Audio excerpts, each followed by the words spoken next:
그때 잘 지내셨습니까? 네. 네. 이렇게.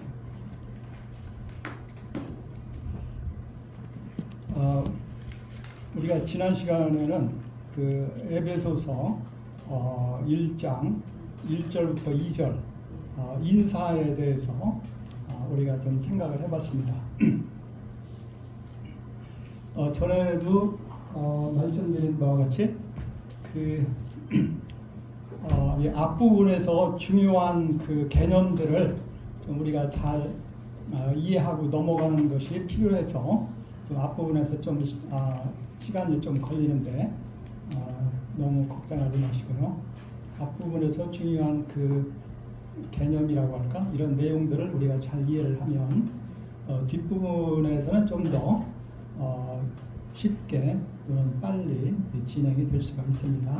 그러니까 앞부분에 좀 진도가 좀 천천히 나간다고 해서 너무 걱정하지 않아도 좋을 것 같습니다. 자, 그러면 우리가 이제 어떻게 보면 이제 인사를 마치고 이제 편지의 본론이라고 할까요? 본론으로 들어가는데 먼저 바울은 송영이라고 할까요? 찬양, 하나님께 대한 찬양을 먼저 이렇게 하는 것을 보게 됩니다. 일반적으로 바울은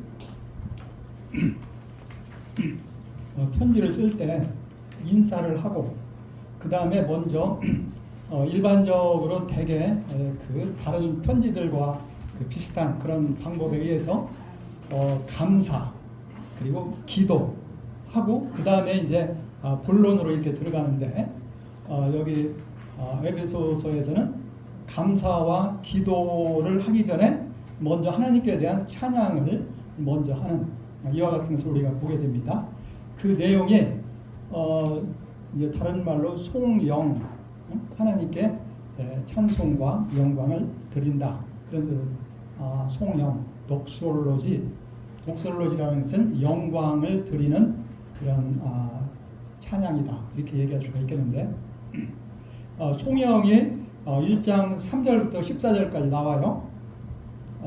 그리고 지난 시간에도 얘기했지만은 이 송영이 한 문장으로 되어 있습니다. 한 문장. 그런데 이 송영을 통해서 바울은 먼저 하나님께서 우리 믿는 자들에게 베풀어 주신 그 구원의 은혜, 하나님의 그 사랑과 은혜가 얼마나 크고 놀라운가를 생각하면서 하나님께 감사와 찬양과 영광을 돌리는 그러한 것을 우리가 보는 것입니다. 그래서 바울이 왜 이와 같은 것을 먼저 쓰는가? 그것은 지난 서론에서 잠깐 말씀드렸습니다만은 에베소서의 주된 내용이 1장부터 3장까지 하나님께서 우리 신자, 믿는 자, 특별히 이방인 신자들에게 베풀어 주신 구원의 은혜가 얼마나 크고 놀라운가 이것을 얘기하고자 하는 것이고, 두 번째 부분은 4장에서 6장까지 이와 같이 구원받은 하나님의 백성들이 이 세상 속에서 어떻게 살아야 하는가 하는 그런 삶의 문제를 얘기하는 것이 크게 두 가지 주제다 이렇게 이제 얘기했는데, 바울은 먼저 이와 같이 특별히 이방인들에게 하나님께서 베풀어 주신 그 구원의 은혜를 생각할 때에 그 하나님의 그 크신 사랑과 은혜가 너무 감격스러워서 먼저 그 내용을 찬양으로 먼저 하나님께 이렇게 영광을 돌리는 이러한 것을 우리가 보게 되는 것이죠. 그래서 어떻게 보면 이 송영 속에 벌써 그 바울이 얘기하고자 하는 중요한 내용이 아주 짧게 요약이 돼서 표현이 되고 있다 이렇게 생각할 수도 있을 것 같습니다. 자, 그런데 여기에 제가 프린트 다 가지고 계시죠? 네. 물론 이제 여기 이제 한글 개역 개정 여기에 본문이 있고, 그다음에 제가 전에 얘기한 대로 NASB, New American Standard Bible. 여기 이제 성경 원어에 가장 그 뭐라고 할까 가깝게 예? 그렇게 번역을 한 그런 그 영어인데 이게 영어로 이렇게 그 내용을 봐도 좋고, 그다음에 여기다 헬라어로도 제가 그냥 같이 올려놨어요. 그것은 사실은 제가 좀 참고하기 제 자신이 참고하기 좋게, 또 혹시 누구든지 헬라어를 좀 읽고 해석할 수 있다면 그냥 바로 이 자리에서 그 참고할 수 있도록 이렇게 했습니다. 그래서 앞에 그 내놓고 그 다음에 이제 여기 자 들어가는데 가능하면 요 강의 안을 따라서 진행을 하도록 이렇게 해보겠습니다. 왜냐하면은 그냥 말하다 보면 막 여러 가지 방향이 여러 가지로 이렇게 그 방향을 잃을 수가 있기 때문에 강의 안을 이렇게 가능하면 중심으로 해서 이렇게 진행을 해야 원래 계획했던 대로 진행이 될 수가 있을 것 같아서 그렇게 하고자 합니다. 바울은 이 편지를 시작하면서 먼저 하나님의 구원의 은혜를 찬양하는데 그 이유는 바울이 이 편지를 쓰는 목적 중에 하나가 하나님께서 이방인들에게 베푸신 구원의 은혜가 얼마나 크고 놀라운가를 알게 하고자 하는 것이 이 편지의 주된 내용 중에 하나입니다. 1장부터 3장까지. 그래서 바울은 이방인들에게 베푸신 하나님의 구원의 은혜가 얼마나 큰가를 이제 또 2장에서 이렇게 좀 더 자세하게 얘기하는데, 그러한 것을 얘기하기 전에 먼저 그 은혜에 대해서 하나님 아버지께 찬송을 드리는 겁니다. 헬라 원어로 보면은 여기가 제가 보면 우리 그냥 한글로 한번 읽어볼까요? 그냥 같이. 자, 시작.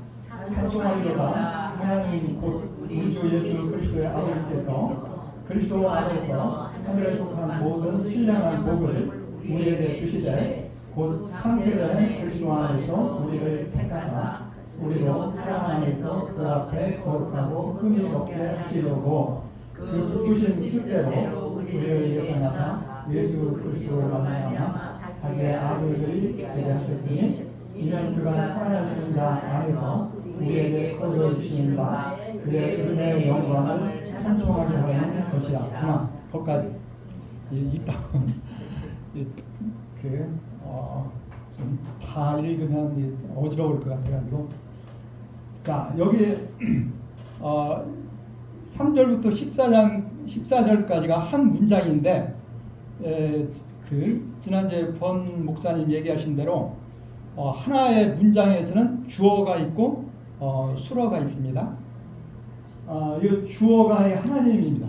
하나님이죠. 그리고 그 수어가 찬송하리라다입니다. 그러니까 그리고 나머지는 전부 이것을 설명하는 내용들이에요. 거기 붙여가지고 한 가지로 이렇게 붙여 있어요. 그러니까 이 긴 내용에 우리가 원어대로 하면 하나님은 찬송을 받으시기에 합당하시도다 이런 뜻입니다. 하나님은 찬송을 받으시기에 합당하시도다. 또 다른 말로 얘기해서 하나님은 복되시도다, 복되시도다 이렇게 얘기하는 거예요. 예, 그러니까 간단하게 한마디로 얘기하면 그게 그 얘기입니다. 이 3절부터 14절까지가 하나님은 찬송 받으시기에 합당하시도다 그 얘기예요. 근데 그것을 갖다가 그러면 왜 하나님을 찬송해야 되는가, 그 내용들을 그 뒤에 계속 쭉 얘기를 하는 거예요. 참 그 헬라어로다가 그렇게 돼 있어요. 근데 자 그러면 이제 다시 그렇다는 것만 우선 알고, 이제 그걸 전에도 얘기했듯이 이거 너무 길어가지고 이걸 한꺼번에 하면은 무슨 말을 바울이 했는지 잊어버리는 거라. 그래서 이거 하나하나 끊어가지고 우리가 생각을 해볼 수가 없습니다.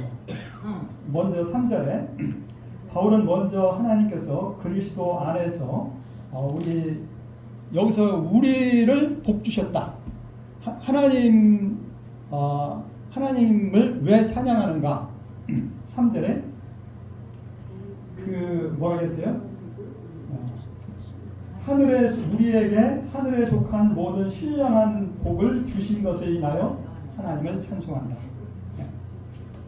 하나님을 찬송합니다. 근데 왜 하나님을 찬송하느냐? 그리스도 안에서 우리에게 하늘에 속한 모든 신령한 복을 주신 것 때문에 이것을 인하여 하나님께 찬송합니다. 하나님께서 우리에게 복 주신 것을 깨달을 때 하나님을 찬양할 수밖에 없다는 겁니다. 자, 여기서 헬라어는 율로게토스 호 데우스 이렇게 되어 있는데, 데우스라는 것은 하나님을 얘기해요. 하나님은 율로게토스, 이것은 복되도다, 그는 찬송을 받기에 합당하시도다, 이런 뜻이에요.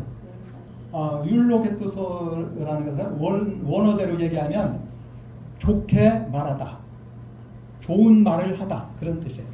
그러니까 하나님께 좋은 말을 하기를 원한다. 뭐가 좋은 말이에요? 칭찬하는 거, 찬양하는 거, 이런 것이 이제 좋은 말이죠. 하나님은 좋은 말을 받으시기에 합당하시도다. 그리고서는 그 뒤에 이제 그 이유를 얘기해요. 근데 여기서 호데오스 카이 파테르 투 퀴리우 회몬 예수 그리스도, 요걸 먼저 본다면은 우리 주 예수 그리스도의 아버지. 하나님은 하나님이시면서 또한 우리 주 예수 그리스도의 아버지이시다. 아버지이신 하나님을 조금 더 설명한 거예요. 하나님은 어떤 분이시냐? 우리 주 예수 그리스도의 아버지이시다. 아버지이신 하나님을 찬송하리보다, 이렇게 얘기해요. 그러니까 우리 성부, 삼위일체 중에서 성부 하나님 아버지, 하나님 아버지께 찬양을 드리는 거예요.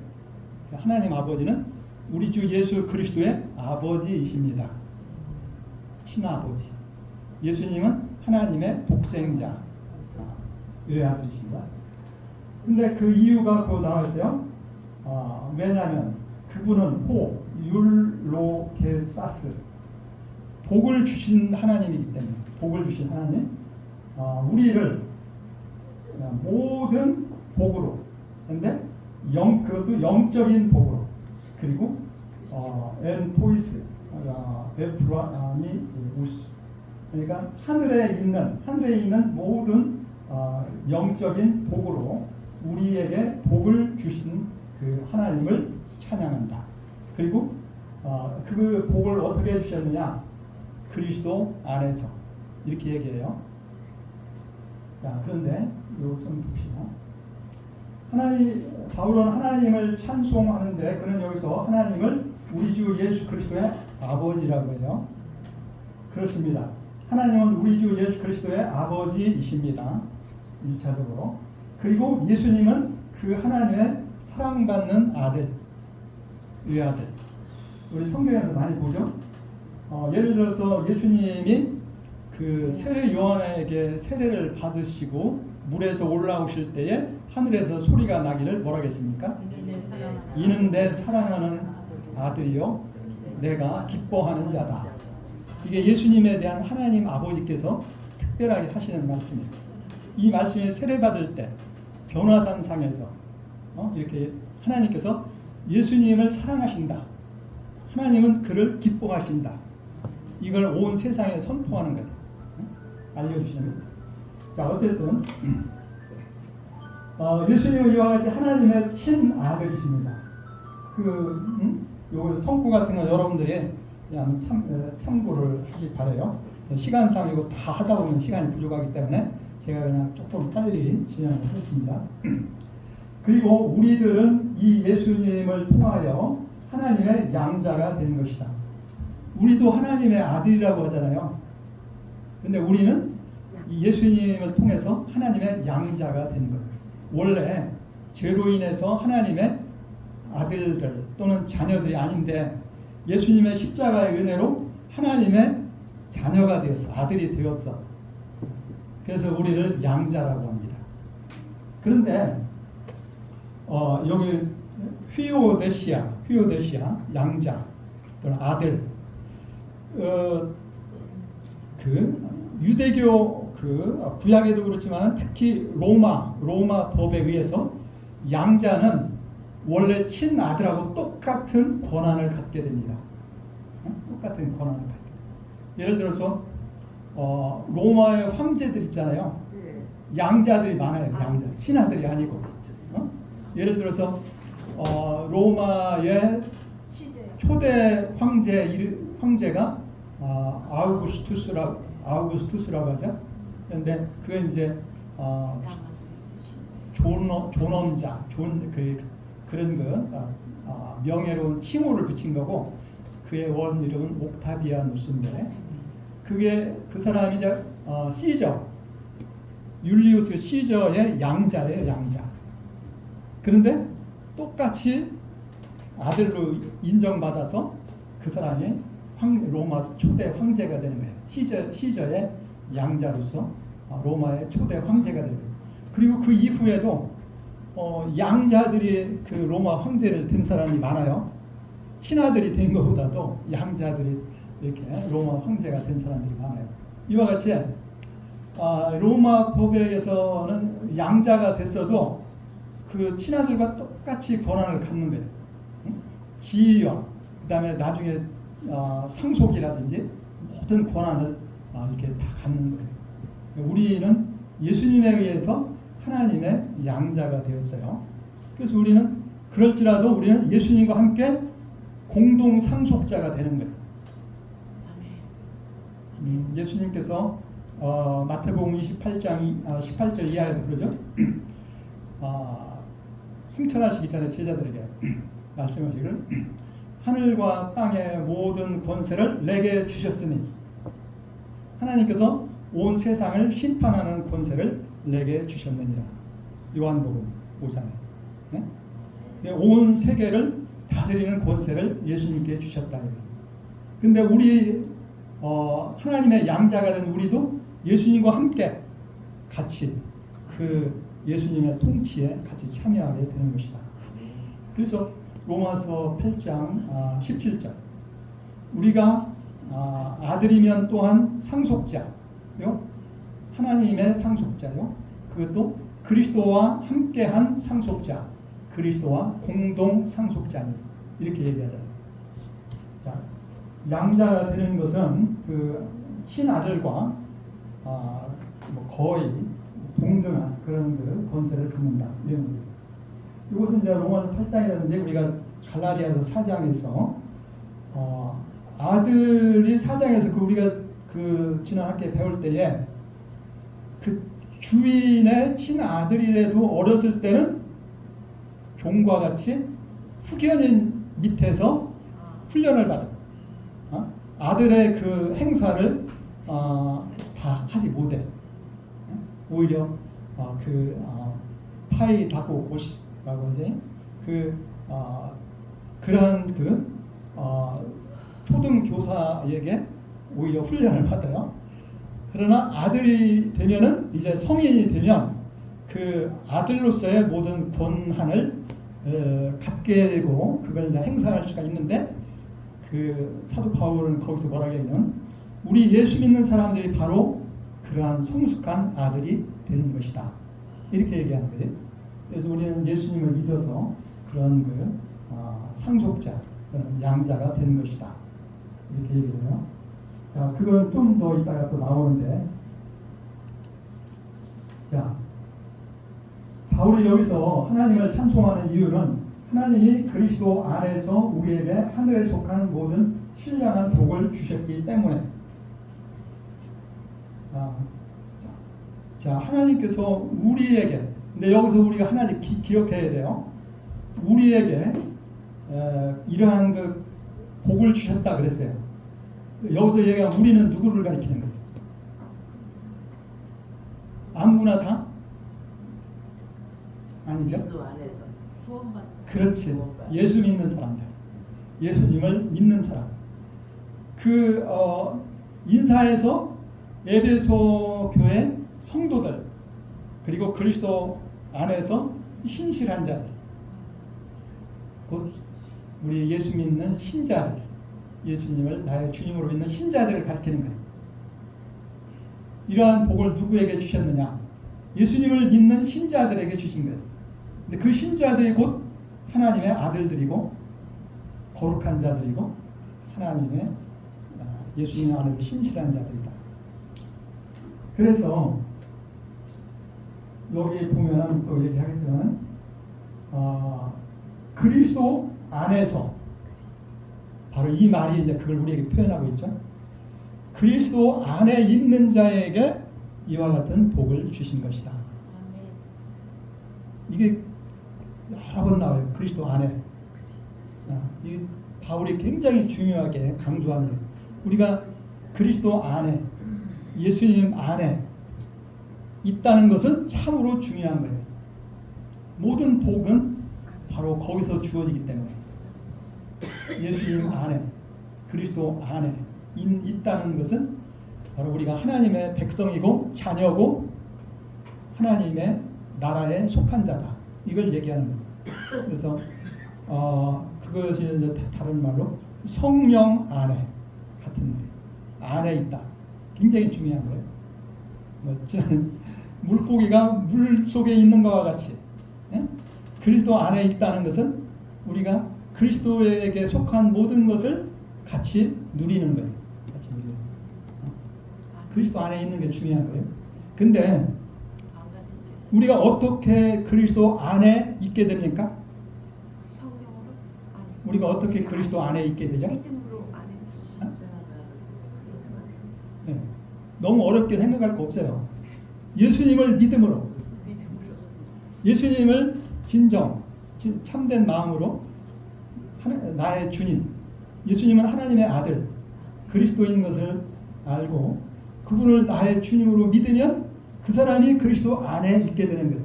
아멘. 그럼 거기서 모든 것이 하나님께서 계획하고 준비한 모든 것이 우리에게 주어지는 거예요. 그래서 우리는 그리스도 안에 있는 것이 중요한 겁니다. 예수 믿는 자는 다 그리스도 안에 있는 거예요. 예수 믿는 것. 우선 그 정도 보고. 그런데 그리스도 안에 있게 될 때에 우리에게 어떠한 복을 주셨다고 했습니까? 우리에게 하늘에 속한 모든 신령한 복. 복을 주셨어요. 우리에게. 복이라는 것은 우리에게 참 좋은 거죠. 우리의 삶에 참 유익하고 좋은 것을 얘기해요. 그런데 우선 첫째 신령한 복이다. 영어로는 스피리추얼, 헬라 원어로는 푸니오마티케. 그 영적이라는 뜻이 영적인 복을 주셨어요. 영적인 복. 영적인 복이라는 것은 물질적인 거하고 조금 이렇게 좀 대리가 되겠죠. 이 세상에서 뭐 재산 또는 뭐 육체 건강, 기타 여러 가지 이 세상의 복, 이 세상의 사는 동안 우리에게 주어지는 그 복 이런 것과 대비해서 그런 것을 물질적이고 육체적인 또는 이 세상의 복이라고 한다면 영적이라고 하는 것은 하늘에 속한 것 그리고 하나님께 속한 것 그리고 하나님께서 영으로 성령을 통해서 주시는 거예요. 그러한 복을 주셨다.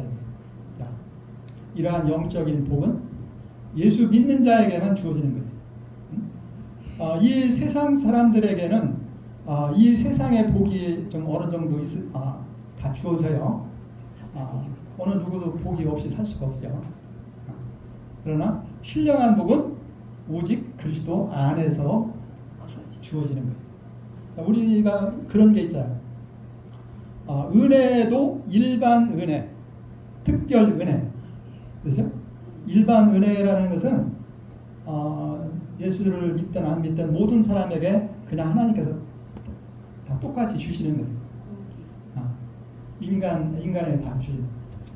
이 세상에 있는 이런 거 다 같이 누리잖아요. 공평하신. 예수 안 믿어도 뭐 이 세상에서 살기에 필요한 것을 다 주시잖아요. 그런 것은 일반 은혜요. 거기에 비해서 특별 은혜, 예수를 믿는 하나님의 백성들에게만 특별하게 주는 거예요. 그게 곧 신령한 은혜입니다. 영적인 은혜.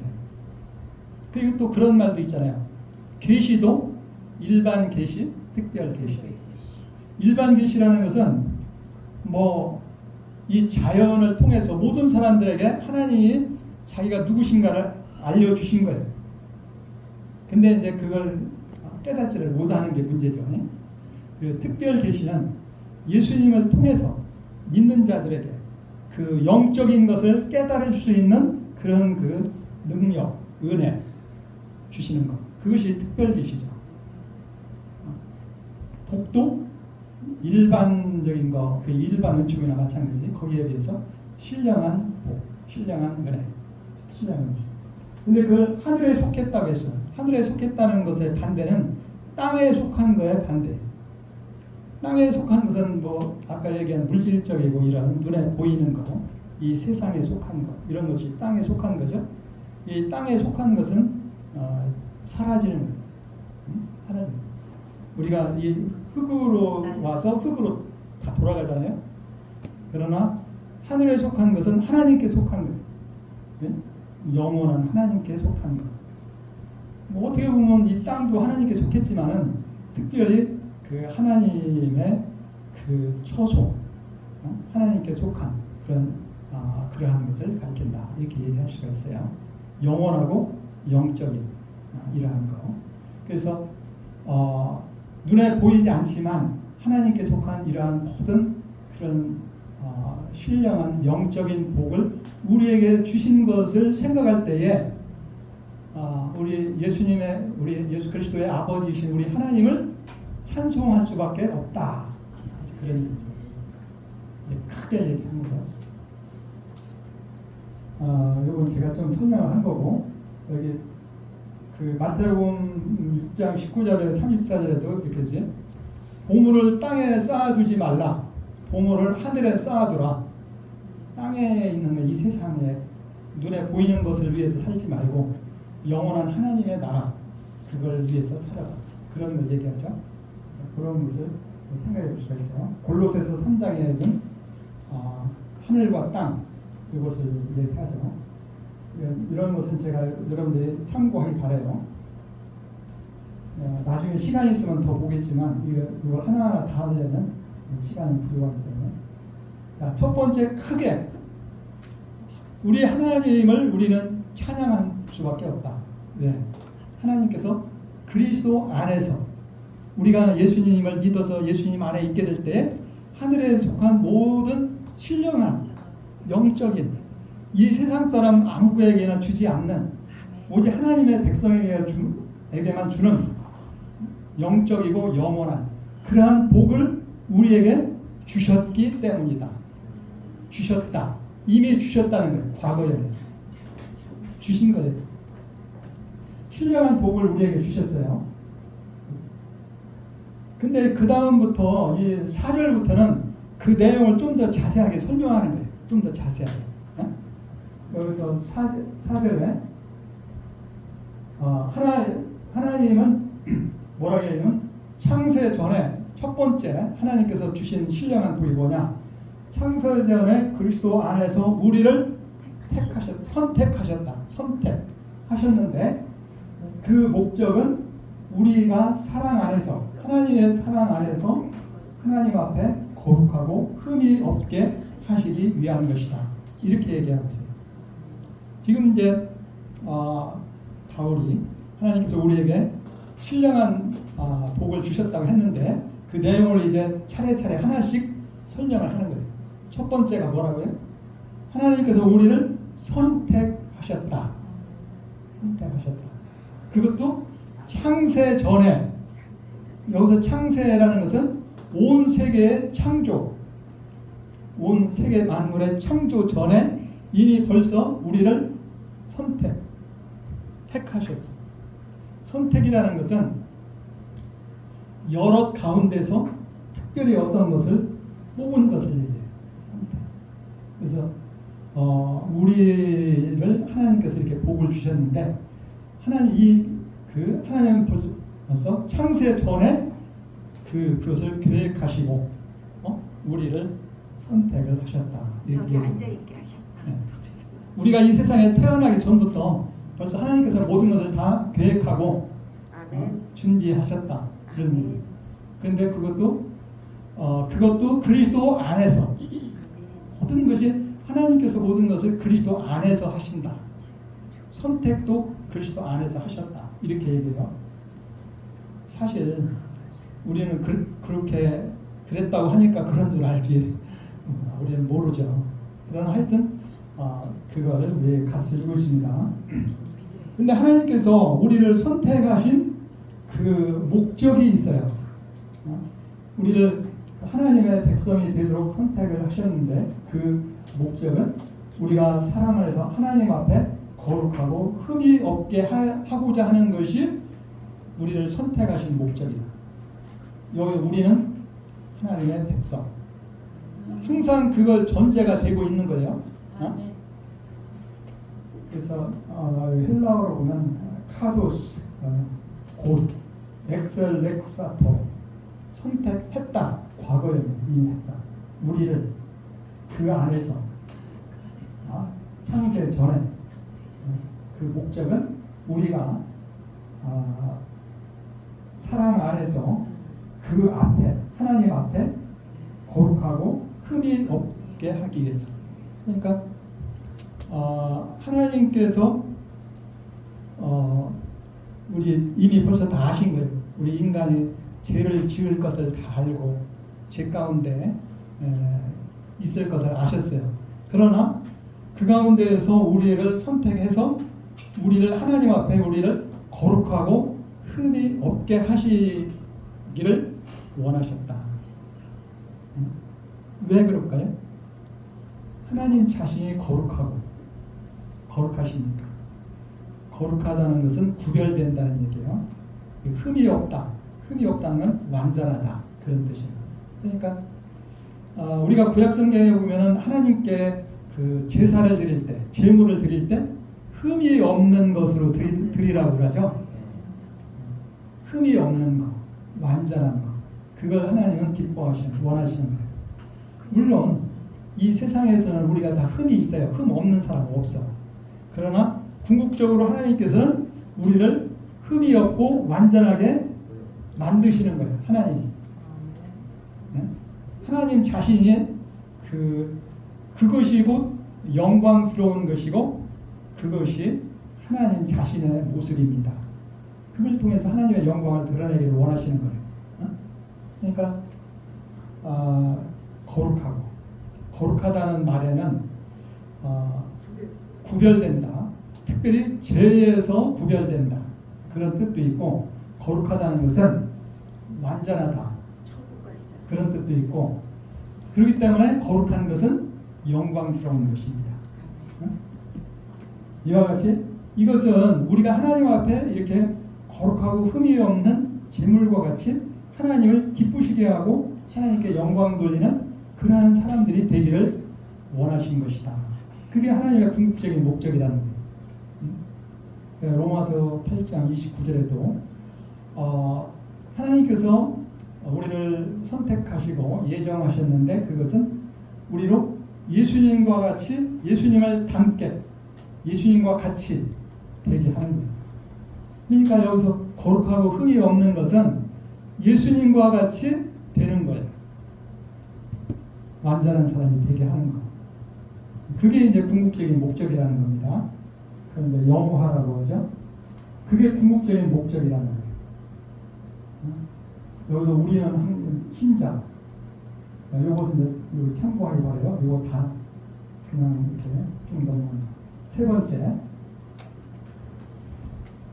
근데 이것을 위해서 그러니까 우리로 하여금 하나님 앞에 거룩하고 흠이 없는 그런 사람들이 되게 하기 위해서 하나님께서 두 번째 하시는 것이 뭐냐면 이것을 하나님은 그의 기쁘신 뜻을 따라 우리를 예정을 하셨는데 무엇을 예정하셨느냐? 곧 우리가 그리스도 예수에 의해서 하나님의 아들들이 되도록 예정하셨다.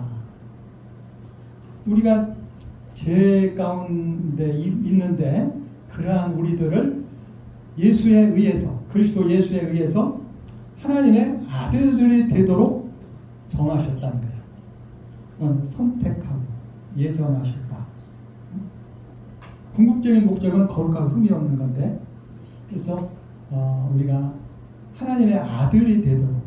근데 여기서 얘기했죠. 여기서 얘기하는 하나님의 아들은 성숙한 그러한 그 양자로서 예수님을 닮은 자들을 가리키는 거예요. 예수님을 닮은 그러한 사람들이 되도록 하셨습니다. 그것을 예정하신 거예요. 하나님의 아들들이 되도록 예정하셨습니다.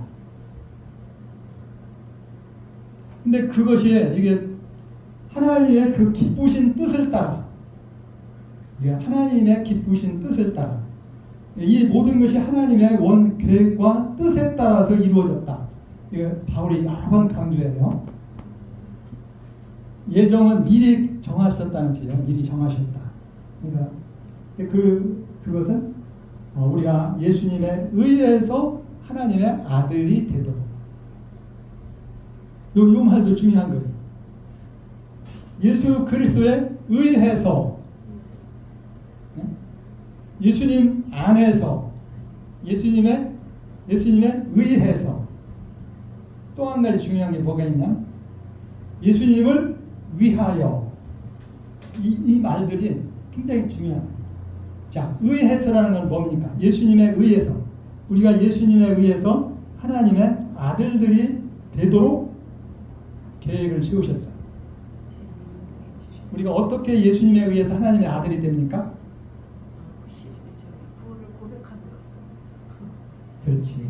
자, 간단하게 예수님에 의해서인데, 예수님이 이 세상에 오시고, 우리와 같은 육신을 가지고 오시고, 또 하나님이 누구신가를 알게 하시고, 공생애나 이런 걸 알려주시고, 그 다음에 우리 죄를 위해서 십자가에 죽으시고, 부활하시고, 승천하시고, 특별히 그걸 얘기해. 십자가에 죽으시고 부활하시는 얘기해. 예수님이 십자가에 죽으시고 부활하심으로써 우리를 모든 죄에서 해방시키는 거예요. 죄에서 구원하는 거예요. 우리 죄 문제를 해결하고, 그래서 우리가 하나님의 아들들이 되는 거예요. 자녀, 양자가 되는 거예요.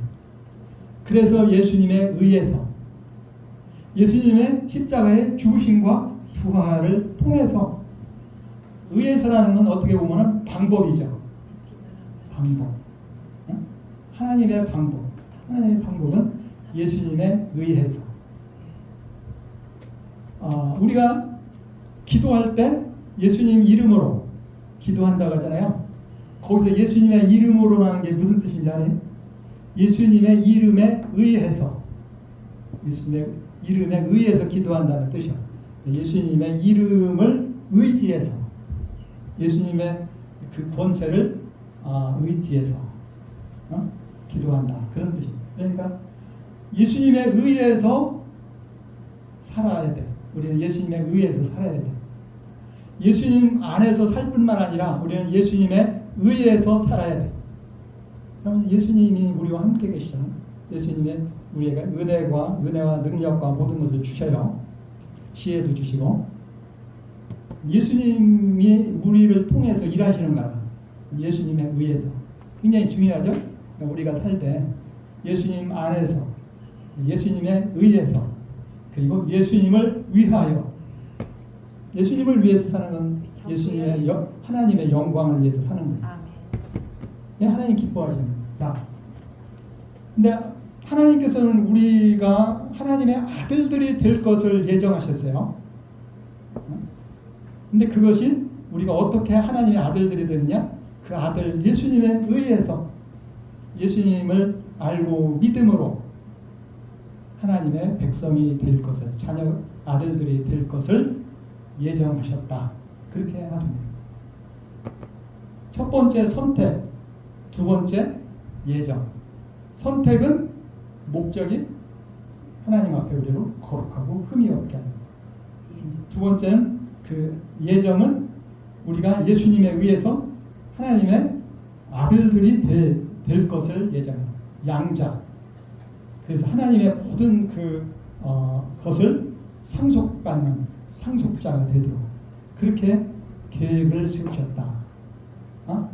그래서 하나님께 감사와 찬양과 영광을 돌리는 거예요. 하나님께 영광 돌릴만 하지 않은가요? 그렇죠? 조금 더 우리가 그것을 다 이걸 충분하게 경험하기가 쉽지가 않죠. 그래서 우리는 예를 들어서 요한복음 1장 12, 13절에 뭐라 그러니까 영접하는 자 누구를? 예수님을 영접하는 자 곧 그 이름을 믿는 자들에게는 하나님의 자녀가 되는 권세를 주셨습니다. 예수님을 믿는다는 것은 예수님을 영접하는 거예요. 영접한다는 것은 모시는 거예요. 모시는 것. 예수님을 나의 주님으로 모시는 거예요. 그럴 때 우리는 예수님과 하나가 되는 거예요. 우리는 예수님의 것이 되고 예수님은 우리가 예수님 안에 있게 되는 거예요. 자, 그 다음에 6절. 그게 이제 우리를 예정하신 목적이에요. 그 다음에 그러면 하나님께서 왜 이와 같이 했는가? 왜 이와 같이 했는가? 그것이 6절에서 얘기해요. 그것은 하나님이 이와 같이 하신 것은 하나님이 그의 사랑하시는 자, 하나님이 사랑하시는 자가 누구예요? 첫 번째 예수님. 하나님이 사랑하는 자. 네. 아까 얘기했잖아요. 이는 내 사랑하는 아들이요 내가 기뻐하는 자라. 첫 번째 예수님입니다. 그 다음에 이제 우리 예수님 안에 있는 우리도 사랑하죠. 물론 사랑하지만 첫째는 예수님이에요. 그의 사랑하시는 자, 곧 예수님 안에서 우리에게 거저 주시는 바, 값없이 대가 없이 주시는 바, 그 은혜의 영광을 찬송하게 하기 위해서라. 하나님께서 왜 우리를 이렇게 예정해서 하나님의 아들들이 되게 했느냐? 궁극적인 목적은 하나님께 그 영광을 돌리게 하려고. 그 은혜의 영광이래서 은혜. 그 우리가 하나님의 자녀들 아들들이 되는 것은 하나님의 은혜죠. 우리 스스로가 그렇게 될 수 있는 자격이 있나요? 안 되잖아요. 근데 그 아들 예수님을 대신 죽게 하기까지 해서 그래서 우리를 죄에서 해방되고 하나님의 아들들이 되게 하셨어요. 얼마나 감사해요. 이게 은혜죠. 이것은 하나님께서 은혜로 값없이 주신 거예요. 우리 자신의 어떤 노력이나 능력에 의해서 된 것이 아니죠. 우리 능력으로 될 수가 없는 겁니다. 우리가 그걸 생각할 때 하나님의 예수님이 그걸 위해서 내 대신 그 십자가에 피 흘려 죽기까지 하시고 이와 같이 은혜를 주신 것을 생각할 때 우리는 그 은혜가 너무 크고 감사하죠. 그래서 그런 큰 은혜를 깨달을 때 우리는 그와 같이 큰 은혜를 주신 하나님께 아버지께 찬양을 돌리지 않을 수가 없다는 거예요. 그래서 하나님의 궁극적인 목적이 여기에 있습니다.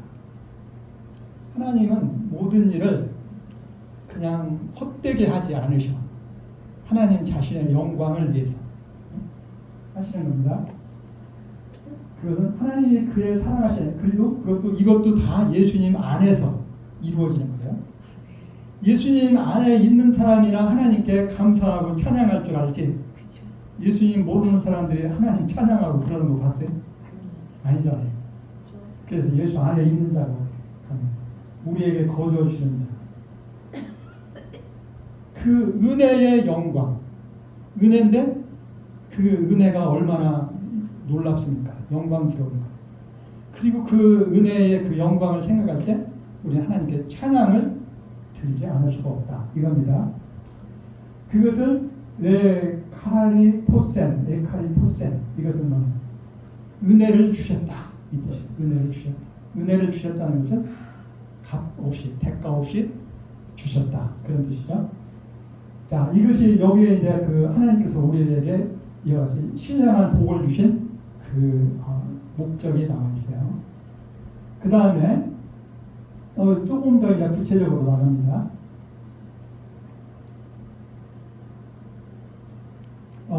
여기 7절 7절부터 좀 더 구체적으로. 자, 그러면 어떻게 보면 우리가 이미 다 얘기를 했습니다만 바울이 뭐라고 합니까? 예수 그리스도에 의해서 우리가 하나님의 아들들이 되게 하시려고 계획을 세웠잖아요. 미리 예정을 하셨잖아요. 하나님이. 그것을 실제 예수님이 이루셨다. 그게 7절입니다. 실제 하나님의 그 계획을 따라서 예수님이 그것을 이루셨다 하는 게 7절이에요. 근데 그 가운데 제일 그 중요한 것이 우리를 위해서 죽으신 거예요. 요게 7절에 나와요. 여기서 7절에 뭐라고 되어 있죠? 7절 한번 누가 읽어봐요. 크게. 우리는 그리스도 안에서 그의 은혜의 풍성함을 따라 그의 피로 말미암아 성령 곧 죄 사함을 받았느니라. 예, 그래요. 이것이 제가 여기 써놓은 것은 그 헬라 원어에 가깝게 이렇게 좀 해놨는데 그렇게 되어 있어요. 원래 그리스도 안에서 그 안에서 우리가 하나님의 은혜의 풍성함을 따라서 그리스도의 피에 의해서 속량 곧 제사함을 받았다. 그렇게 해서 우리가 하나님의 아들이 된 거예요. 자, 그 안에서 예수 여기서 얘기하는 그는 그리스도 예수님을 가리킵니다. 예수님 안에서 에코멘 텐 아폴루트로신 그러니까 그리스도 안에서 우리가 속량을 얻었다 그런 뜻이에요. 속량.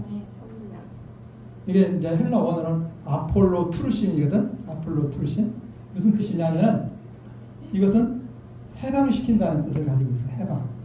그래서 우리가 근데 그것이 그의 피에 의해서 그의 피 원어는 그의 피인데 그 그리스도의 피죠. 그리스도의 피에 의해서 우리가 해방 속량을 얻었다 그렇게 얘기합니다. 속량은 아까도 얘기했지만 여기서는 여기서는 해방의 뜻을 가지고 있어요.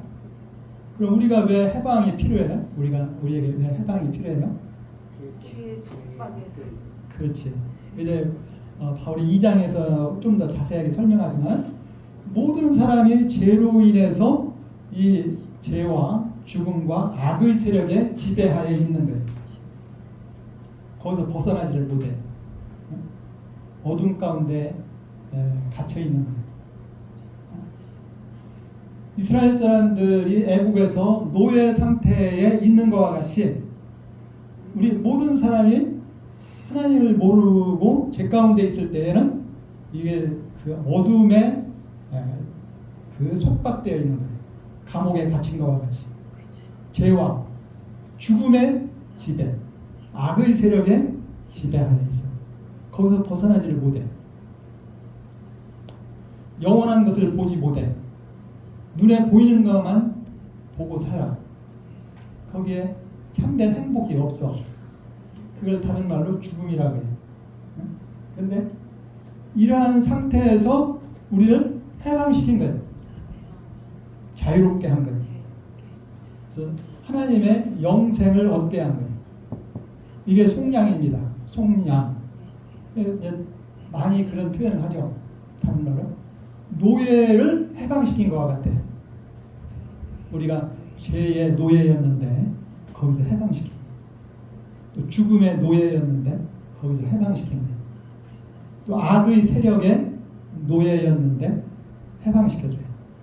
자유. 하나님의 아들의 자녀로서 자유롭게 하신 거예요. 이스라엘이 해방된 것 같이 그것이 어떻게 해서 이루어졌느냐? 그의 피, 그리스도의 피에 의해서 우리가 속량, 곧 해방을 얻었다. 예수님의 피에 의해서 우리가 해방된 겁니다. 우리가 기억해야 돼요. 예수님의 십자가의 피 얼마나 귀중한 건지. 우리를 모든 죄와 죽음과 악의 세력에서 해방시키는 겁니다. 우리가 예수님의 피를 의지하고 있을 때에 어느 누구도 우리를 지배하지 못해요. 하나님께 속한 거예요. 예수님의 피에는 그런 권세가 있어요. 네. 예수님의 피는 하나님의 아들의 피잖아요. 세상의 그 어느 것과도 바꿀 수 없는 귀중한 피는 가장 귀중한 생명인데 그것도 하나님의 아들의 피요. 그 생명을 바친 거예요. 드린 거예요. 그 값을 대가를 치른 거예요. 우리의 모든 죄와 죽음과 허물 그것에 대해서 예수님께서 자기 피를 흘려주신 거예요. 생명을 바쳤어요. 그보다 더 귀하고 큰 가치가 어디 있습니까? 그러니까 우리를 능히 해방시키고도 남는 거예요. 능히 해방시키는 예수님의 피, 세상의 그 어느 것보다도 귀중한 그 하나님의 아들의 생명입니다. 그걸 바쳐서 우리를 모든 죄와 죽음과 악의 세력에서 자유케 한 거예요. 그게 속량입니다. 속량. 해방시켰다. 자유롭게 했다.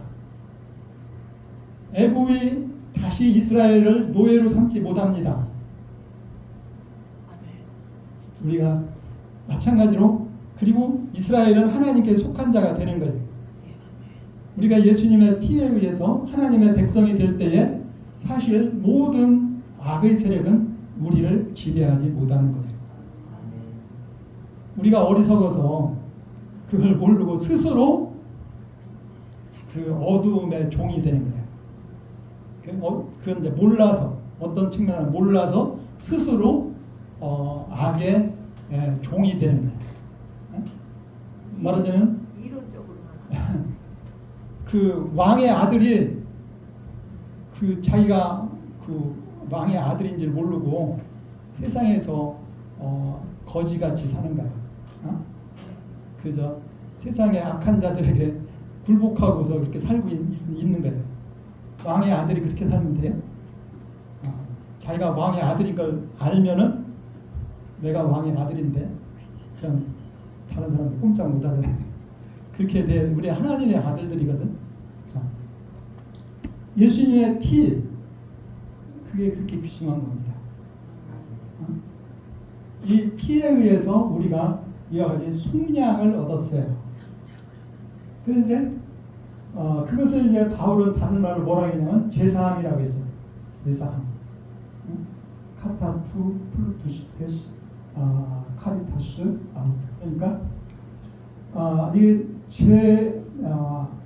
텐 앞에신 톤 파라토마톤인데 이 말은 무슨 뜻이냐면 범죄의 용서를 받았다.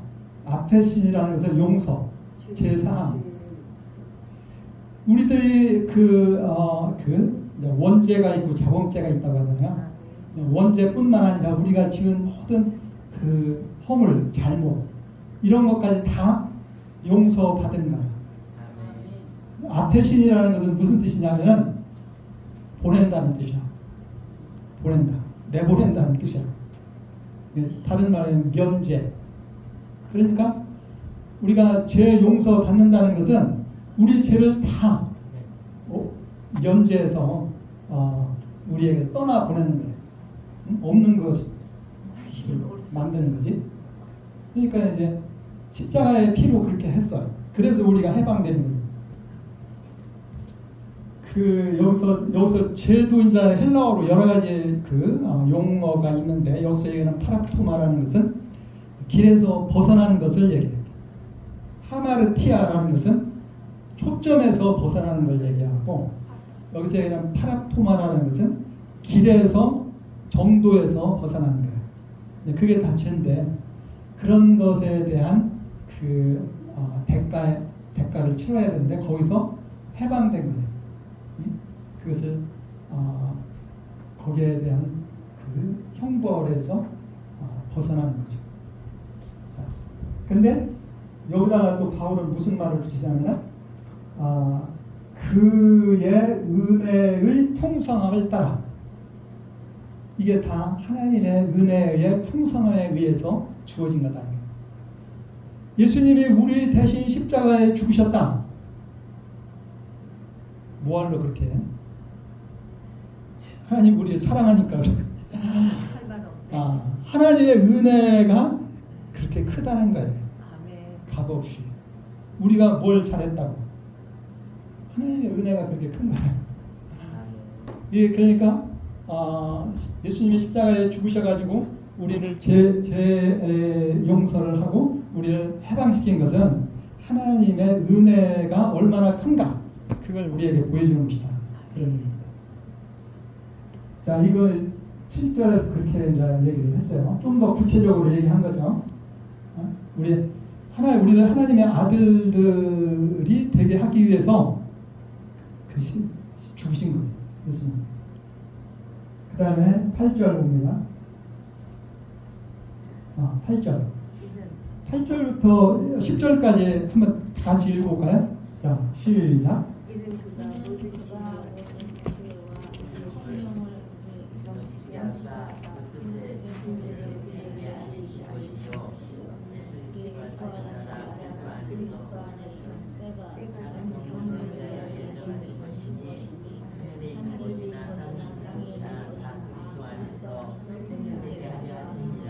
네. 근데 이게 무슨 뜻인지 잘 알겠어요?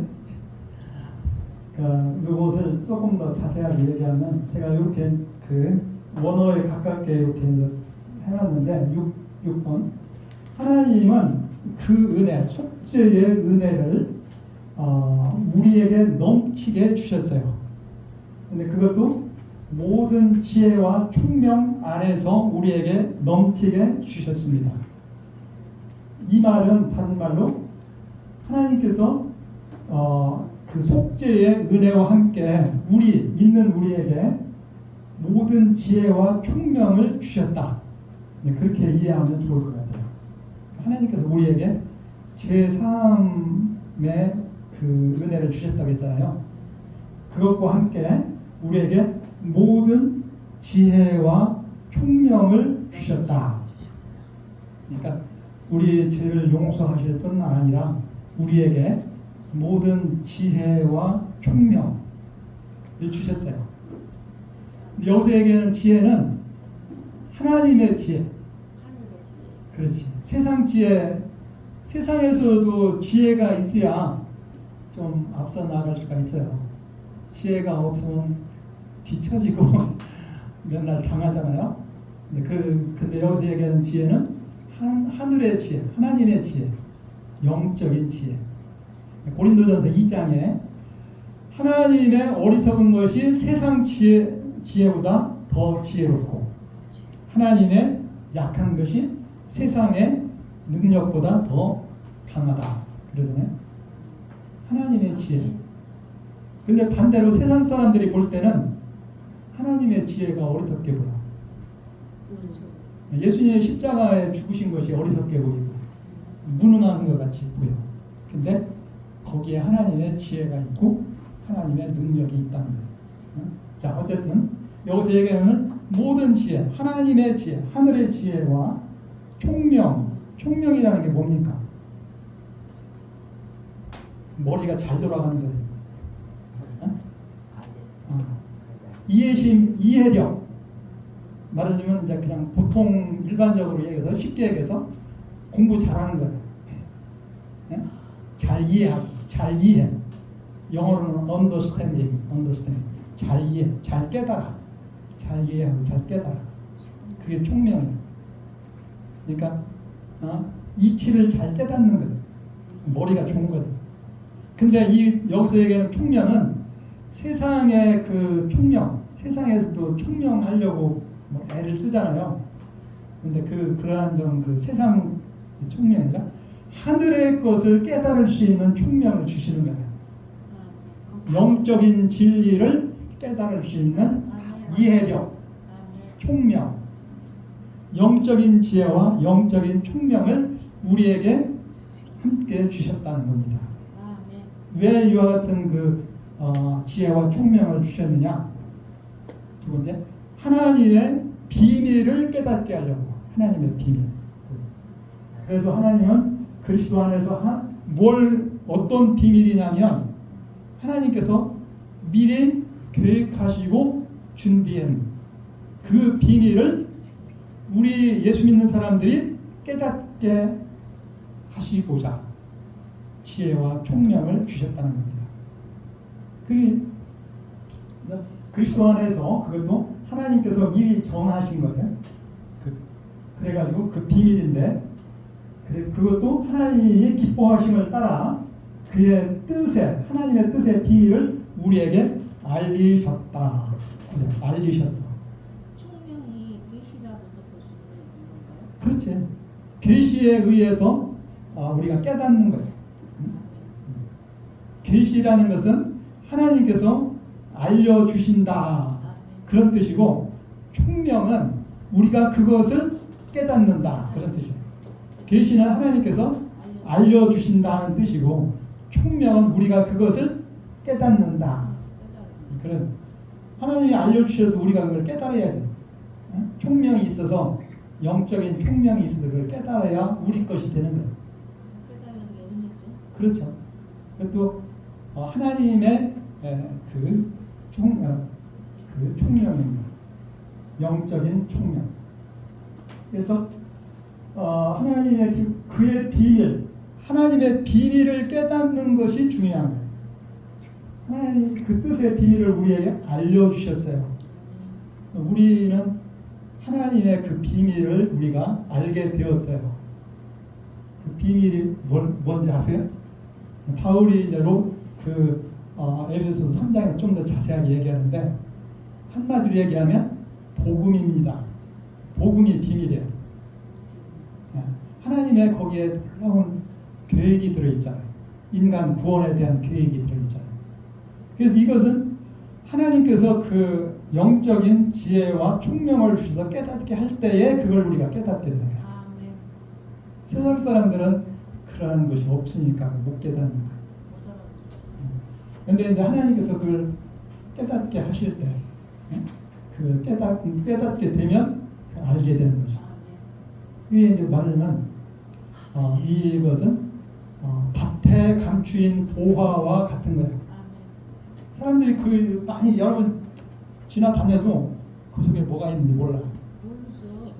그걸 깨닫는 사람은 그걸 잘 숨겨놨다가 자기 거 다 팔아서 그걸 밭을 사서 내 걸로 삼는 거죠. 그래도 손해가 아니거든. 그래서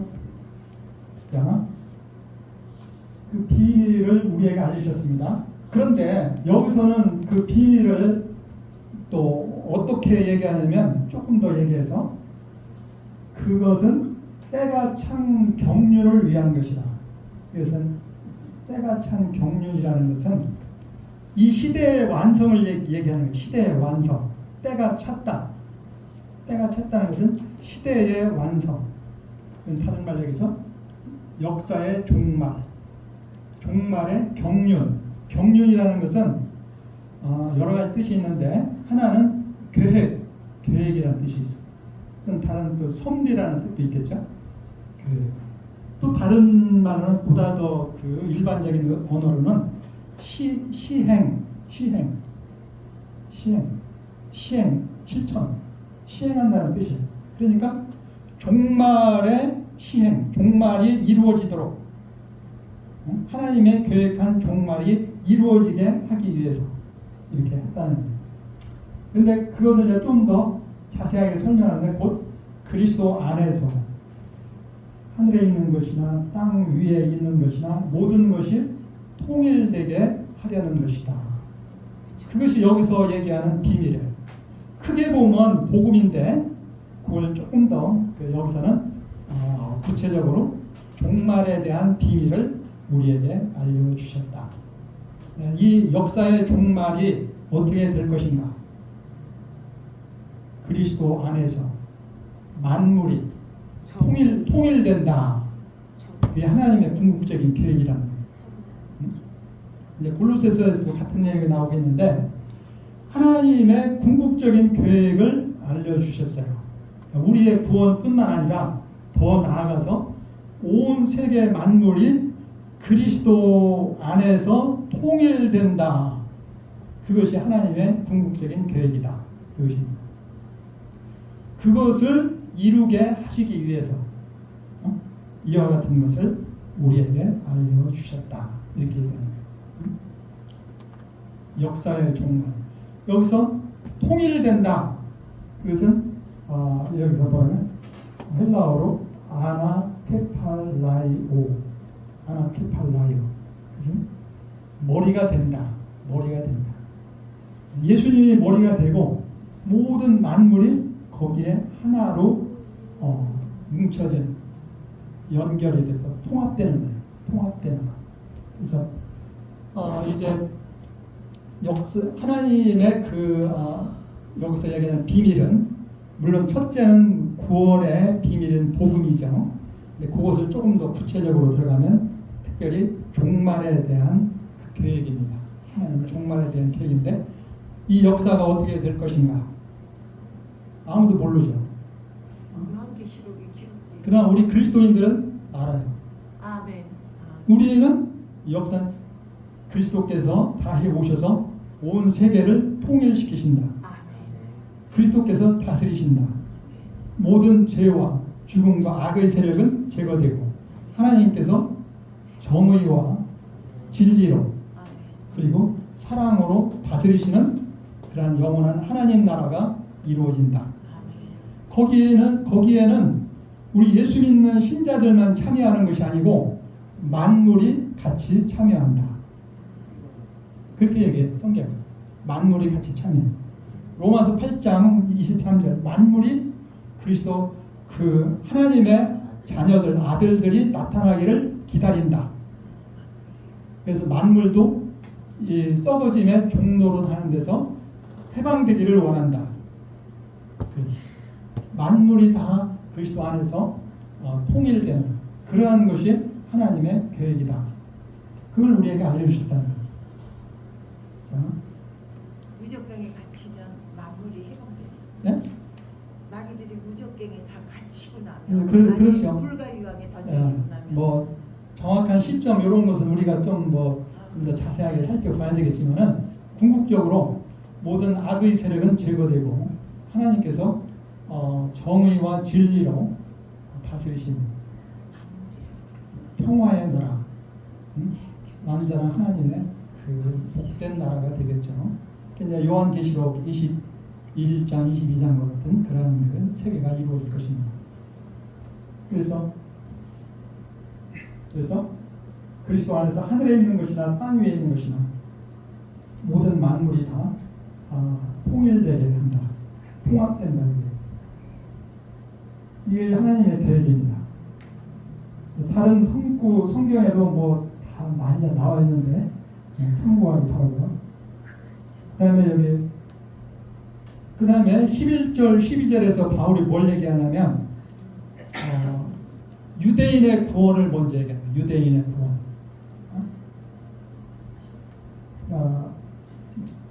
한번 11절 12절 한번 읽어봅시다. 다 같이 시작. 그의 뜻에 결정대로 일하시는 이의 계획을 따라 우리가 예정을 이고 그 안에서 기업이 되었으니 이는 우리가 그리스도 안에서 전부터 바라던 그의 영광의 찬송이 되게 하려 하십니다. 여기서 우리는 유대인 그리스도인들 얘기해요. 유대인. 바울이 유대인이잖아요. 유대인 그리스도인이죠. 근데 왜 여기 앞에 우리는 모든 신자인데 특별히 여기 11절 12절에서는 왜 우리가 유대인 그리스도인이냐? 여기 12절에 보면 이는 우리가 그리스도 안에서 전부터 바라던 그의 영광의 찬송이 되게 합니다. 유대인들은 그리스도가 오기를 기다리고 있었어요. 아 여기 그리스도 메시아. 예. 그리스도가 예수님이 오기 전부터 구약 성경에 의해서 그리스도가 오셔서 이스라엘을 이방인들로부터 해방시키고 그리스도가 다스리시는 영원한 하나님의 나라가 이루어질 것이다. 그게 이제 구약 성경의 그 선지자들이 예언한 거거든요. 그러니까 유대인들은 그걸 바라고 있었어요. 근데 그 약속대로 그리스도가 진짜 오셨거든. 예수님이 그리스도다. 그래서 그걸 믿은 유대인들은 하나님의 구원의 축복에 참여하게 됐다. 그걸 얘기하는 거예요. 그리고 그 다음에 13절 14절에 뭐라고 하냐면 그 안에서 너희도 얘기해. 그러니까 요게 11, 12절에 우리하고 13, 14절에 너희하고 다르잖아요. 그죠? 12, 13, 14절에 너희는 누구예요? 이방인 그리스도인들 같아요.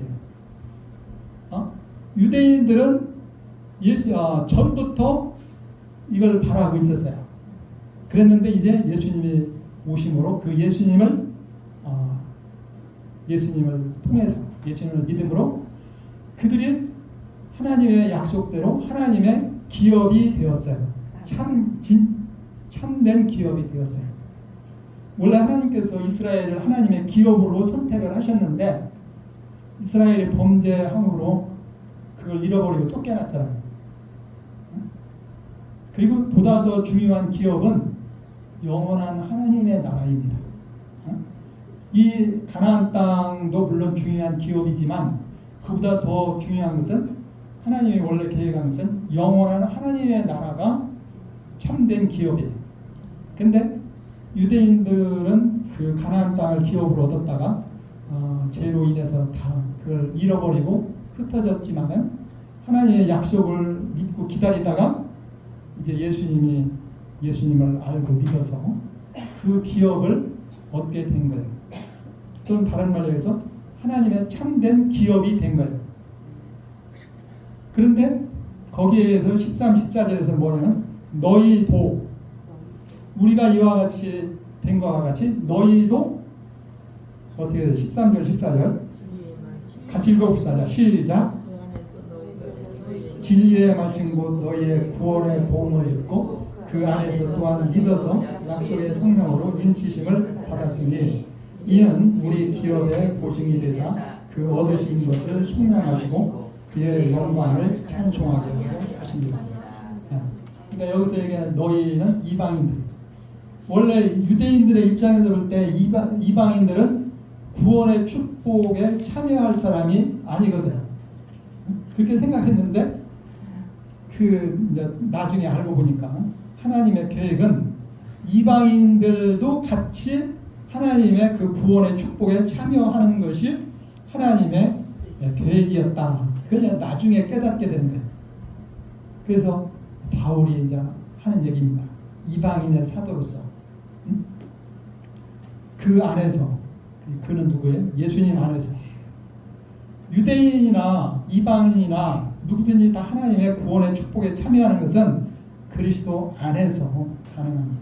그래서 우리가 이와 같이 참된 구원의 축복에 참여한 것 같이 너희도 그 안에서 예수님의 은혜 안에서 이방인들이 어떻게 해서 그 구원의 축복에 참여하게 되었느냐 여기 좀 더 분명하게 얘기해요. 한마디로 복음을 믿어서 복음을 듣고 믿어서 그것도 하나님의 큰 은혜죠. 원래 이방인들한테는 복음 전하는 게 아니잖아요. 이방인들은 벌 받아야 될 사람들로 그냥 쉽게 얘기해서 그렇게 생각하는데 이방인들에게까지 복음이 전해져서 그들도 믿어서 구원받은 하나님의 구원의 복에 참여하게 되었다. 그 얘기입니다. 그래서 13절에 보니까 그 안에서 너희들 이방인들 너희들도 뭘 들었느냐 진리의 말씀 곧 너희의 구원의 복음을 들었습니다. 그리고 또 그 안에서 그 복음을 듣고 그다음에 그 안에서 또한 믿어서 약속의 성령으로 인치심을 받았다. 인침을 받았다. 도장을 찍었다는 거예요. 유대인들을 하나님의 소유가 되게 확실하게 도장을 딱 찍은 거예요. 자, 여기서 이방인들은 어떻게 해서 이 구원의 축복에 참여하게 되었느냐? 진리의 말씀, 곧 너희의 구원의 복음을 듣고 먼저 들어야 돼. 그리고 그 다음에 거기서 한 걸음 더 나가서 뭐가 필요해요? 믿어서, 그 안에서 또한 믿어서, 믿음으로. 그러면서 약속의 성령에 의해, 여기서 성령으로, 성령에 의해, 그게 중요한 거예요. 인치심을 받았느니라. 이방인도 하나님의 백성으로 인을 쳤어요. 인을 쳤어요. 이방인들은 원래 좀 안 좋게 얘기해서 강아지들이잖아요. 근데 이 사람들이 하나님의 백성이 된 거라. 하나님의 백성이 됐다는 표로다가 하나님의 도장을 쫙 찍었어요. 인을 쳤어. 이방인들도 똑같이 하나님의 백성이라고 인을 딱 쳐서 표를 했어요. 응? 어느 누구도 그걸 부인할 수가 없게 된 거예요. 그래서 여기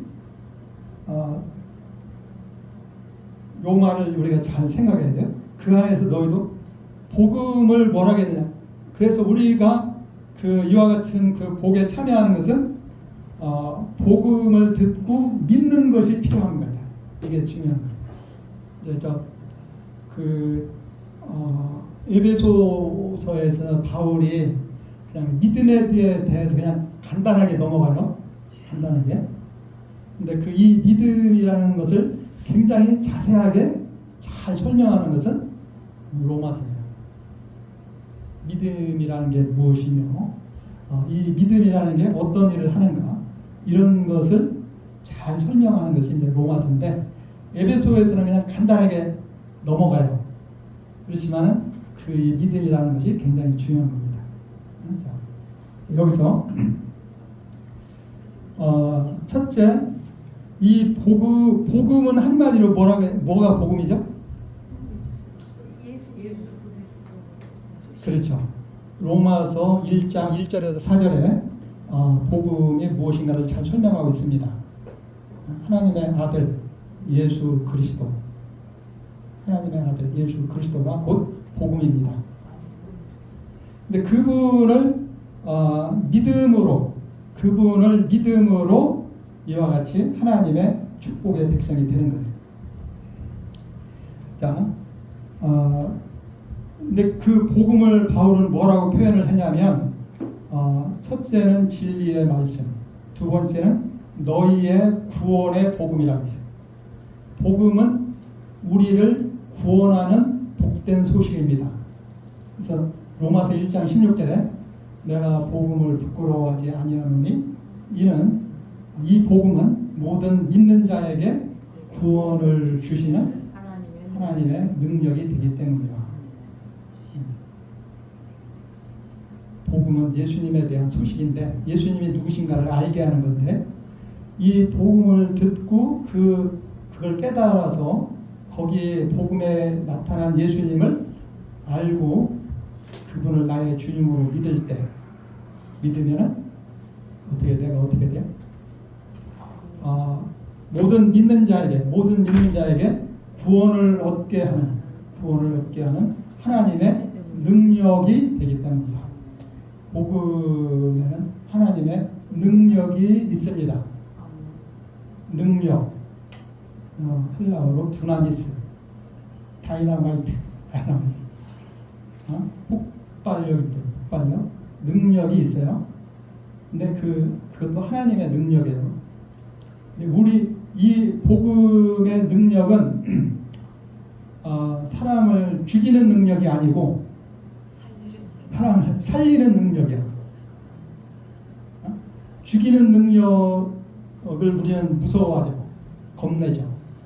근데 죽이는 것보다 살리는 게 얼마나 더 크고 위대합니까? 근데 이 복음은 사람을 살리는 능력을 가지고 있어요. 또 영생을 얻게 해요. 그렇기 때문에 복음이야말로 참으로 위대한 능력이죠. 근데 그래서 너희를 구원하는 이 복된 소식, 그리고 이것은 바울은 그것을 진리의 말씀이라고 해서 진리. 이게 참 진리, 영적인 진리. 제가 전에 얘기했습니다. 진리도 여러 차원이 있다고 했어요. 진리, 과학적인 진리, 또 자연과학, 물리화학, 법칙, 사회과학, 사회의 법칙, 또 정신과학, 정신, 심리학적인 그런 법칙. 거기서 한 걸음 더 나아가서 중요한 것은 영적인 진리. 우리는 영적인 진리를 아는 사람들. 그러한 의미의 진리죠. 말씀은 이 복음은 진리의 말씀이에요. 우리를 살리는 진리의 말씀. 그래서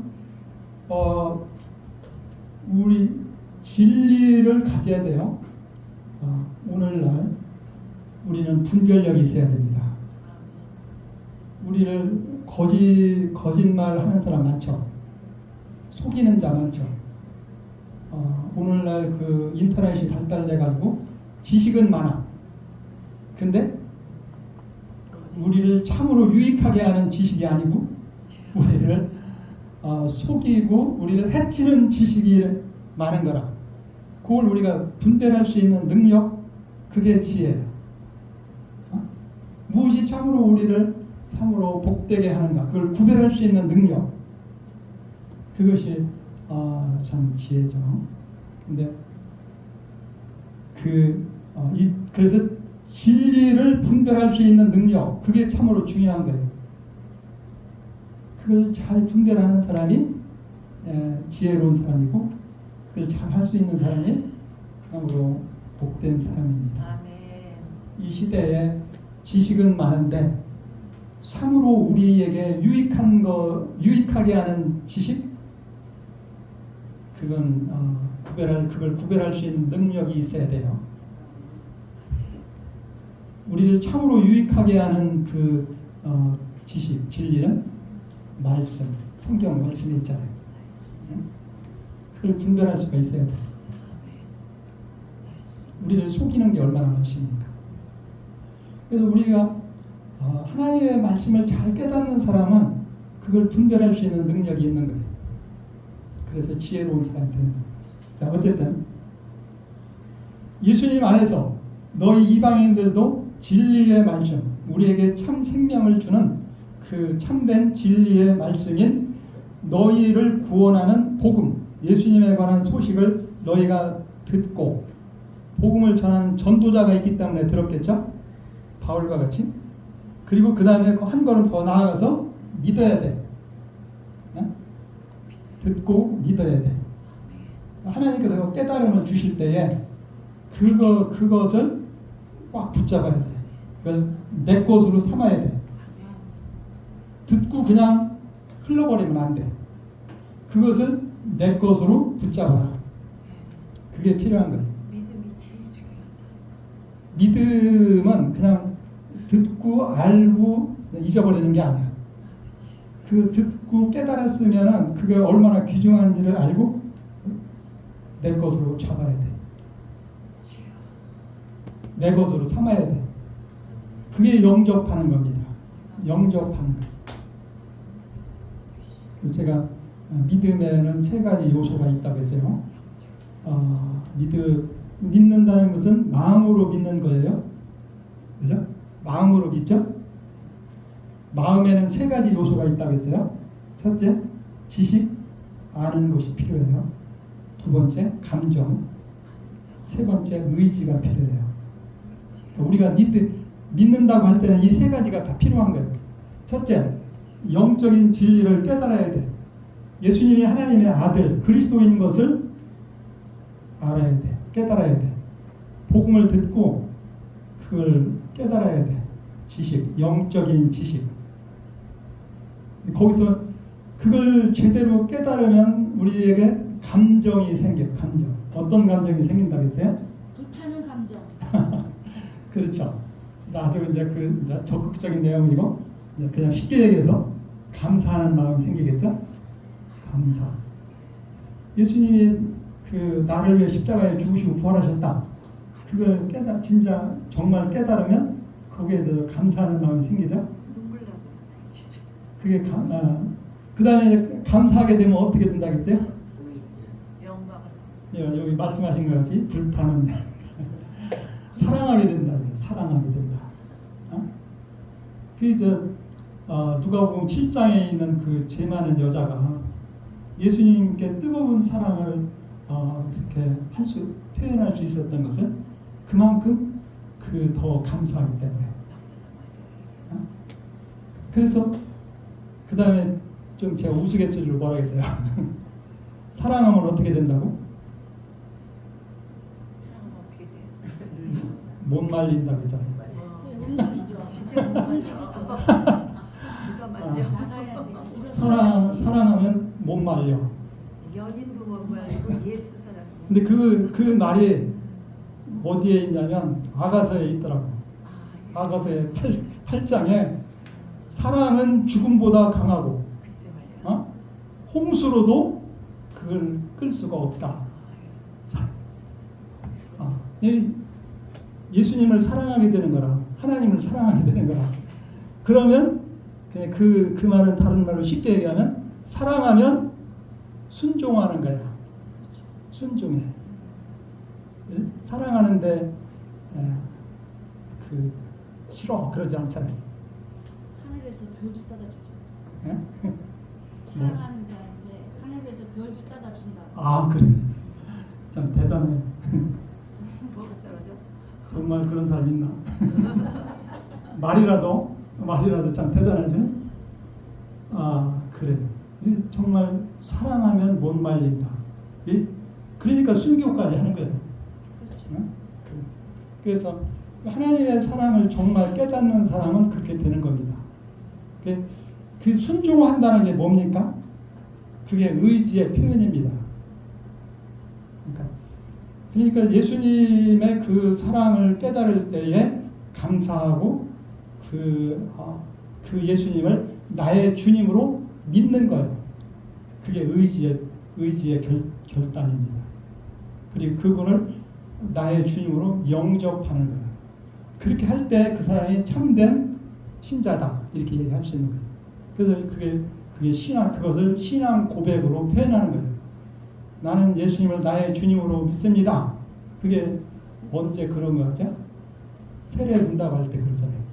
이 사람이 참으로 믿는 사람인가 확인하기 위해서 그게 자기 의지의 표현이야.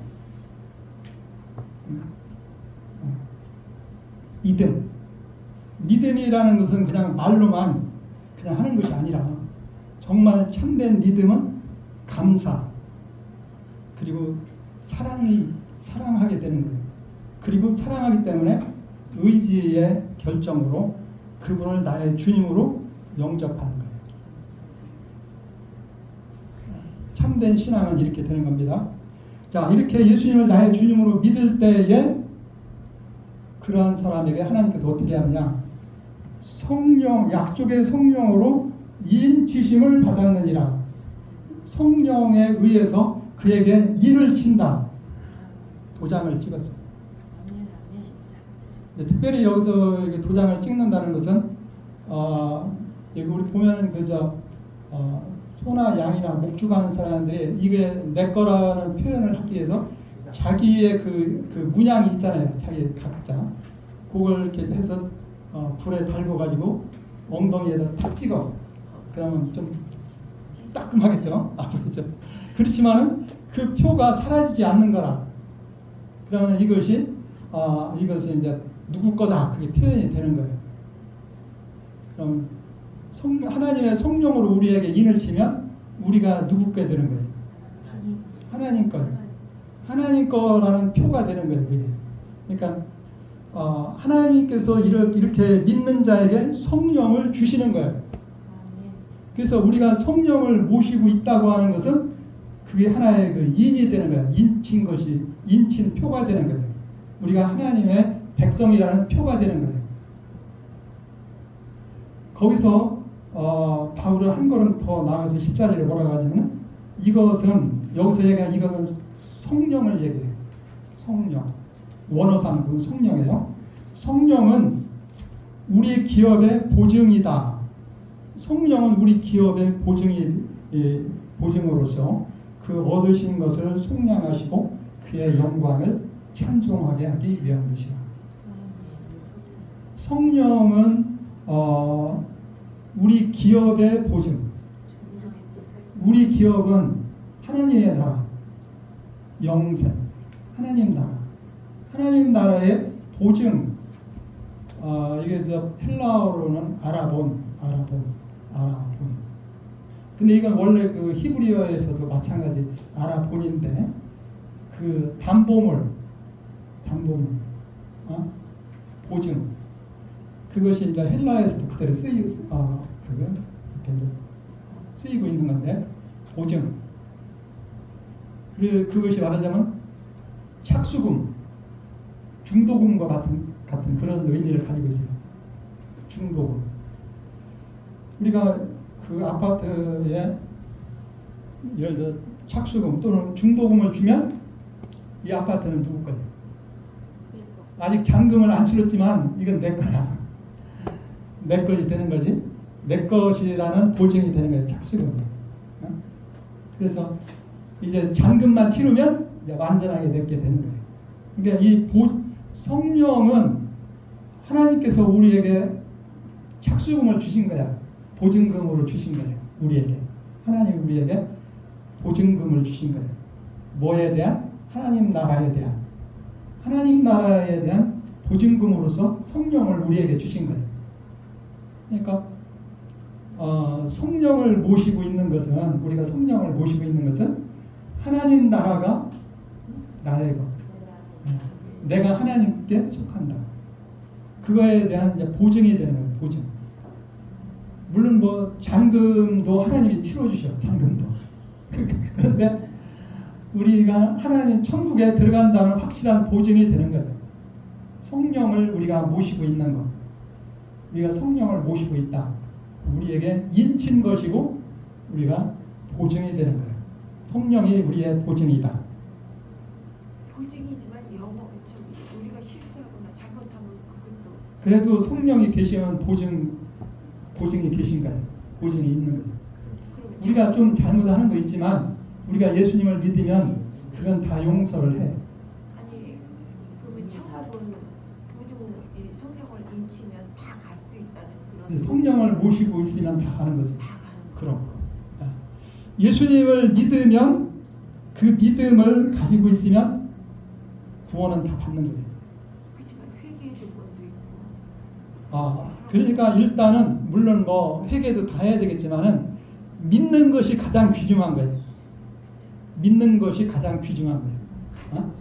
뭐 물론 뭐 우리가 잘못한 것도 뭐 있고 그것도 다 회개해야지만 그보다도 더 크고 귀한 것은 믿는 거예요. 믿는 것이 그렇게 귀한 거예요. 네. 그 다음에 제가 그 전에 얘기했잖아요. 가장 큰 죄는 뭐냐고요? 믿지 않는 거. 자식이 부모에게 누구시냐 이렇게 나오면 그게 제일 큰 죄잖아. 그 자식이 뭐 좀 잘못했어도 그 다 용서하고 봐줄 수 있지만 부모 보고 누구시냐고 그렇게 하면 그건 어떻게 할 수가 없잖아요. 그래도 부모로 믿고 인정을 하고 따라 잘못한 거 많아도 그러면 다 용서할 수가 있거든.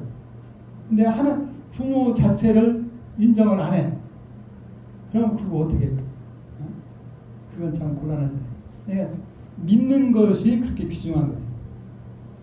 물론 뭐 우리가 아까 선하게 하나님의 백성으로서 거룩하고 흠없고 예수님 닮은 그런 사람이 돼야죠. 그것이 하나님을 기쁘시게 하고 그렇게 할 때 우리가 더 복되고 승리하는 삶을 살 수가 있어요. 그러나 우리가 연약해서 잘못을 많이 하지만 그럴지라도 그래도 예수님을 제가 믿습니다. 그러면 그 믿는 것을 어떻게 용서를 하는 거다. 믿음을 귀하게 보시니까. 자, 그래서 여기 보면 그 얻으신 것을 속량하신다. 여기 또 속량이 나왔어요. 근데 여기서도 그 말은 같은 뜻인데 여기도 해방시킨다. 아까 여기 나오는 속량하고 같은 건데 뜻이 조금 약간 차이가 있어요. 뭐냐? 예수님의 피로 우리를 속량하셨다 했을 때는 과거로부터의 속량이야. 죄와 죽음에서 해방이야. 여기서 얘기하는 속량은 미래의 속량이야. 미래. 지금 우리가 예수님의 구원받은 하나님의 백성이지만 우리가 아직 완전한 구원에 아직 들어간 것은 아니거든. 몸의 부활과 완전한 하나님 나라의 영광에 들어간 것은 아니잖아요. 그렇기 때문에 아직도 많은 고난과 어려움이 있어요.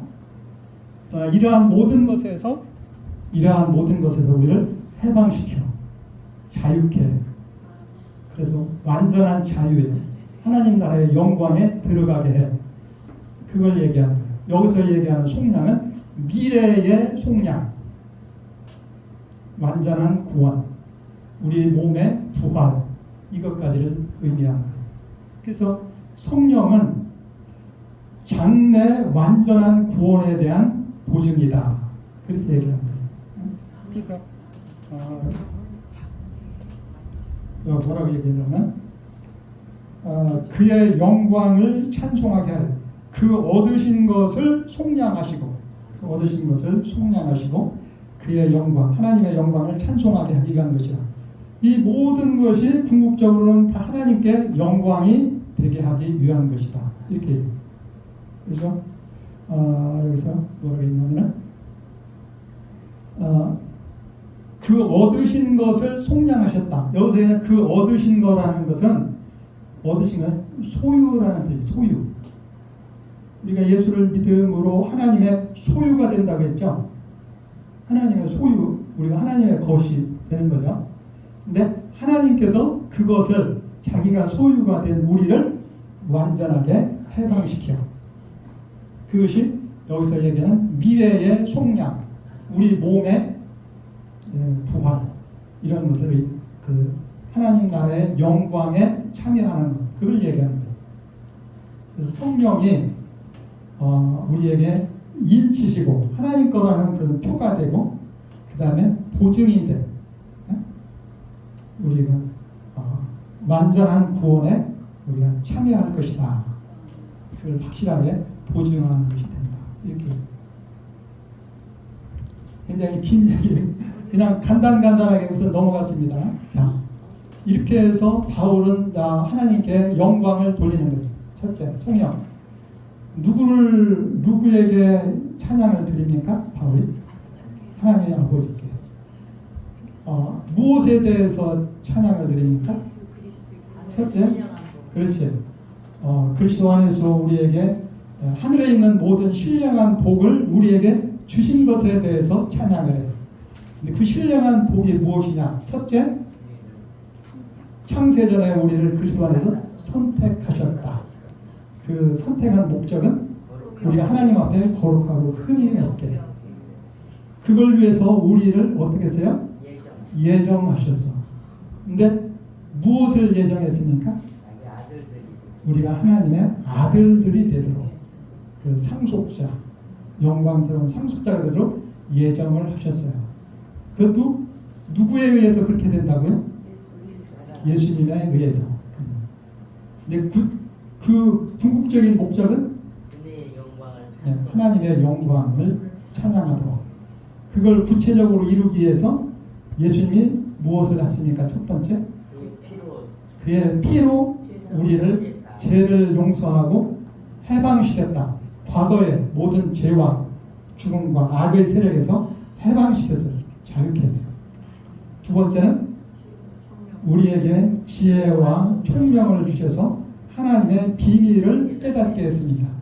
이제 그 비밀은 장래에 대한 비밀인데, 종말론적인 비밀인데, 그리스도 안에서 모든 것이 통일되게 해요.